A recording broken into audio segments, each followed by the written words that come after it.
Вършец е град в северо-западна България с население от почти 7000 души. Градът е известен с минералните си извори, лечебната сила на водата, а и да не забравяме като цяло прекрасната природа в курортното селище. До тук добре. А знаете ли с какво е известен футболен клуб Динамо Киев? Това е най-успешният отбор на днешна Украйна и на бившия СССР изобщо. В последните години Динамо е сред най-богатите отбори в Европа с над 100 милиона евро бюджет. А знаете ли какво е общото между курортното градче и Динамо Киев? През 2006 година украинският клуб желае да построи собствена детско-юношеска школа във Вършец, което със сигурност ще е добре не само за икономиката на северо-западния град, но и за спорта като цяло в България. За посредник е избран футболният мениджър Мирчо Димитров, който е от града и е главен финансов благодетел на местния футболен клуб Вършец 99. Какво се случва? Община Вършец отказва реализирането на проекта. Място за изграждане на терени има, а оздравителният техникум в града, който разполага с 600 места леглова база, е трябвало да подслони футболните таланти. Бъдещите им трансфери пък са щели да пълнят касата на града, тъй като предложението е било 50% от трансферната сума да отива за благото на общината. В крайна сметка сътрудничеството с най-богатия украински клуб е отказано. Следва нов опит. Този път Мирчо Димитров среща съдействието на Българският футболен съюз за реконструкция и модернизация на футболното игрище в града. Предложението е внесено 2 пъти за гласуване на Общинския съвет.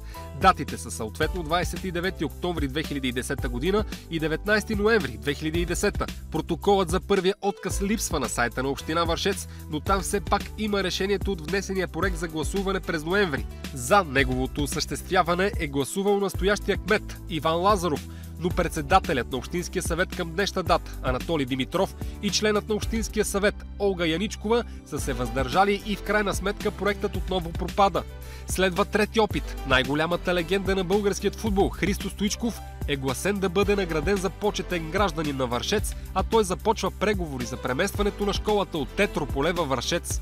Още в зародиш обаче разговорите са игнорирани от общината, която явно не желае града да се превърне в един от най-големите футболни центрове у нас. Абсурдите продължават, но с днешна дата.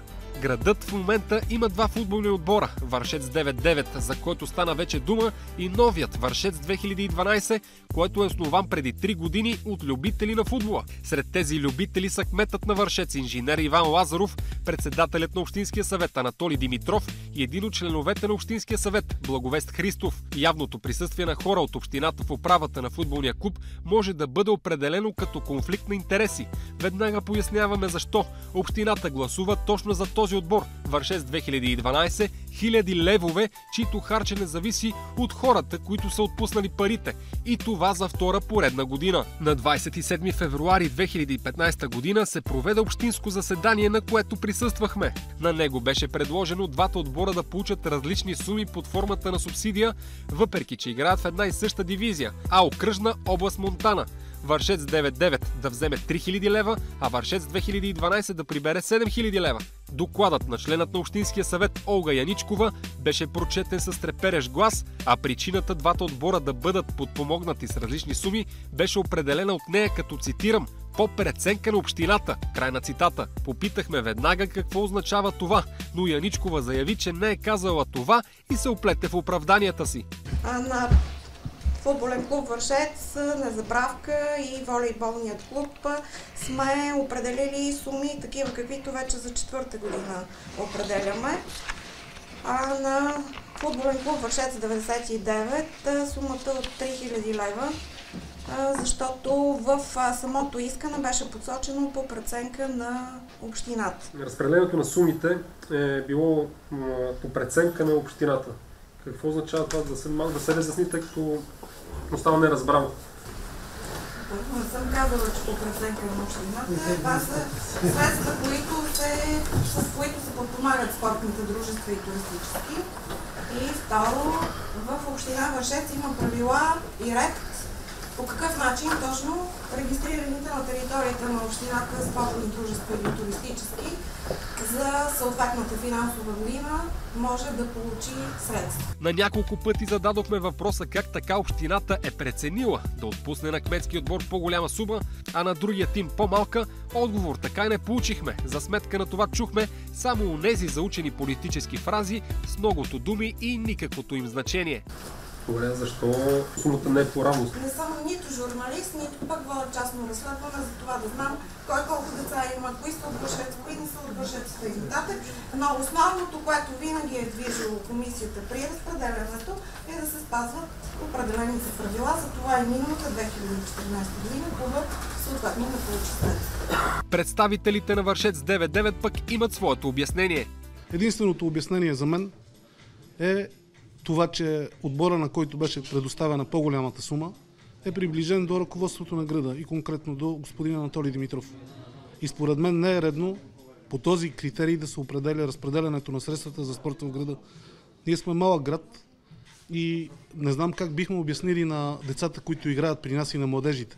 Защо, примерно, другия отбор разполага с повече средства, ние разполагаме с по-малко. Защо има два отбора всъщност във Вършец? Това, че се направи втори клуб на територията на община Вършец, при условие, че имаше клуб, който е доста стария с традиции, в който са играли много хора от града, единствено се търси политически ефект. Този клуб е направен изцяло от господин Димитров и неговите приближени с цел избори, с цел те да участват в управлението на града. И така, в крайна сметка Вършец 2012, на чийто календар за новия сезон греят усмивките на кмета Иван Лазаров, председателят на Общинския съвет Анатолий Димитров и членът на Общинския съвет Благовест Христов прибра 7000 лева. И както вече казахме, за втора поредна година. Клуб, чието създаване е било отказано от предишните градоначалници на Вършец заради съмнение в политически игри. В крайна сметка, проблемът не са 4000 лева по-малко за отборът, в който не участват хора от общината. Нещата са принципни и не може общината да е майка за едни и мащеха за други. А общо между отказите за изграждането на футболната школа във Вършец и последвалото създаване на втори отбор определено има. Понякога има нужда да се вдигне малко шум, да се завихри буря, а под отломките може да се намери и отговора на по-важния въпрос, а именно защо един малък град има два футболни отбора? Кой има изгода от това нещо и крие ли се нещо по-голямо зад няколкото отказа за изграждането на модерна футболна база във Вършец? Ползвана ли е една обикновена футболна фанелка за параван за реализирането на нещо голямо и злоупотребява ли се с радостта на децата към играта, които се задоволяват с матчове в окръжните групи? И отговорите скоро ще станат ясни на всички, защото ние ще продължим да ги търсим, защото определено има нещо гнило и нещата не са такива, каквито изглеждат, а Вършец заслужава повече, много повече. Преди седмица ви показахме документ за намерението на Динамо Киев, които искат да си сътрудничат с община Вършец под една или друга форма. По този въпрос се изказа кметът на общината по това време, Ивайло Йорданов, който дори е бил на преговори в украинския клуб относно изясняването на тяхното предложение. С Мирчо посетихме господин Суркис. Идеята му беше Динамо Киев да направи детско-юношеска школа, т.е. да инвестира от А до Я в детско-юношеска школа във Вършец. Думите на господин Суркис бяха следните. Направете школата, произведете качествени футболисти, аз ще ви ги купувам. Но аз инвестиции да правя в България не мога, защото моите акционери ще ми отрежат главата. Никакво инвестиционно намерение не е постъпвало от който и да е по отношение на някакво развитие на спортна база, на концесиониране, на каквато и да е форма. Така че всичко това е само бля-бля, дето казват руснаците. Председателят на Общинския съвет Анатолий Димитров коментира внесеният проект за гласуване на Общинското събрание, в което се казва, че Министерството на спорта е готово да отпусне над $500 000 лева за ремонт и реконструкция на стадиона в града. Гледайки тази наредба, всъщност в нея ще видите, че могат да кандидатстват само спортни клубове. Не може да кандидатства община Вършец. Спортният клуб, който тогава е бил на територията, футболен клуб на територията на община Вършец, е бил недействащ клуб. Той не е имал дейност последните 3 години. В наредбата изрично пише: не подлежат на финансово подпомагане за съответната година спортни клубове с прекратено, отнето или неподновено членство в спортна федерация, както и спортни клубове без участие в състезания от държавния спортен календар в предходната година или приети за нови членове през същата година. Тоест на нас ни беше дадено за гласуване едно решение, което противоречеше на наредбата. От една страна общината иска да кандидатства по наредба, по която няма право. Второ, ако кандидатства клуба, той не е реален клуб. Все едно ви да си направите един спортен клуб на територията на общината, една регистрация това и да дойдете да кажете: аз искам да кандидатствам и да взема стадион за 10 години. Без нищо да плащам. Настоящият кмет на община Вършец, инженер Иван Лазаров, разясни ситуацията около намеренията за преместването на школата на Чавдар Етрополе в северозападния град. Той добави, че не е имало как оздравителният техникум във Вършец да бъде ползван за футболна база, тъй като по това време той е бил собственост на държавата. Това означава, че общината не може да се разпорежда с имоти държавна собственост. Тогава е предстояло прехвърлянето на собствеността на школото от държавата към общината, но въпреки това процедурата за нейното ползване за футболна школа е сложна. Причините: училището е действащо и трябва да се прехвърлят учители и ученици някъде другаде, а евентуалното предложение за инвестиция, което така или иначе не е внесено в общината, трябва да бъде гласувано и обсъдено от Общинския съвет на града. Процесът включва и съгласуване с инспектората по образование. Едва чак тогава може да се стигне до инвестирането в училищната сграда от определен инвеститор. Всичко това аз тогава го обясних на господин Стоичков и той каза, че ще прецени и ако прецени да инвестира, съответно такова намерение ще бъде входирано в общината. Инвестиционно намерение, предложение или меморандум, под какъвто и да е вид, от физическо или юридическо лице в община Вършец, насочено към техникума и не само към него, въобще на спортна тема, не е постъпвало, за да се внася за разглеждане. Така че не е отказано нещо, което не е искано. Всичко тръгна от там, че Вършец 9-9 получи по-малка сума от общината, за разлика от другият футболен клуб в града, Вършец 2012. За едните 3000 лева, за другите 7000 лева. Членът на Общинския съвет Благовест Христов, който е и член на управителния съвет на Вършец 2012, беше един от малкото хора, които бяха против това разпределение на сумите между двата отбора. Христов е на мнение, че двата клуба трябва да бъдат подкрепени по-равно от общината.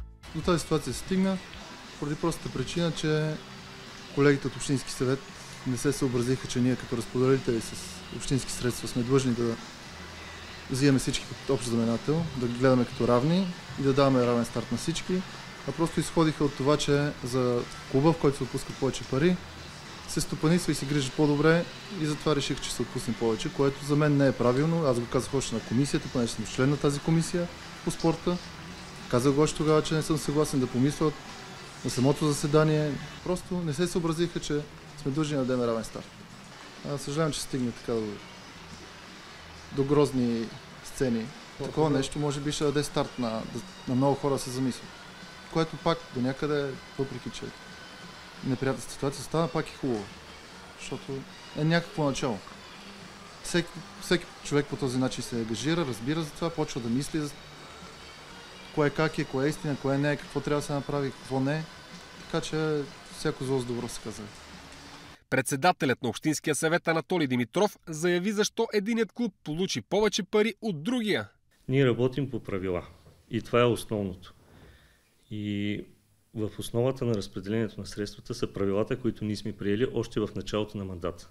Ако няма правила, това означава, че всеки ще иска нещо и винаги ще е недоволен. Това, което се случи при изготвяне на бюджета на общината, е, че всички спортни клубове подадоха искания за финансиране. Всички клубове, с изключение на клуб Вършец 9-9, футболен клуб Вършец 9-9, посочиха конкретна сума, която те искат. И на тази база комисията е взела решение как да се разпределят средствата. Когато видях, че няма конкретна сума поискана от клуба, изпратих писмо до клуба, с което поисках да се представи тяхната програма за развитие, така както е записано в правилата. Отново те изпратиха писмо, в което пишеше каквато сума прецените. По тази причина, когато ти не знаеш какво искаш, получаваш това, което остава. Защо малка община като Вършец има два отбора? Когато ние създавахме нашия футболен клуб, друг отбор нямаше. Последната изява на Вършец 9-9 е била, мисля, че февруари месец 2007 година. Тоест 5 години и половина от тогава футболен отбор в града нямаше. Предходната година, 2011, се свързахме с тогава члена на управителния съвет на Вършец 9-9 Мирчо Димитров и на една среща с него го помолихме да ни окаже съдействие за възстановяване на футбола в града. Да използваме регистрацията на неговия клуб, да участват момчета, с които ние от 2009 година се занимаваме, тъй като ние ходихме да участваме по турнири в София, те вече искаха да играят пред своите приятели и родни, да формираме един отбор, да работим заедно за благото на Вършец, при което той категорично отказа. Каза, че можем евентуално, ако искаме да спонсорираме Вършец 9-9, да дадем пари, той знае какво да ги прави. Разбира се, няма човек, който да се съгласи на така сделка. С политически цели ли бе създаден Вършец 2012? Нашия клуб е създаден 2012 година. Местни избори имаше 2011, има и сега 2015. През цялото време на съществуване до момента не е имало избори, заради които да създадем клуба. И накрая ще завършим с нещо оптимистично. След срещата ни, ръководството на Вършец 2012 заяви, че е отворено за среща и бъдещо сътрудничество с представителите на Вършец 9-9. Ние пък съветваме и едните и другите да заровят томахавките и да обединят силите си в нещо още по-добро. А и както е казал народът, сговорна дружина планина повдига. А ние ще стискаме палци Вършец един ден наистина да има хубава футболна база. Защото, както казахме в първия репортаж, Вършец заслужава повече. Много повече.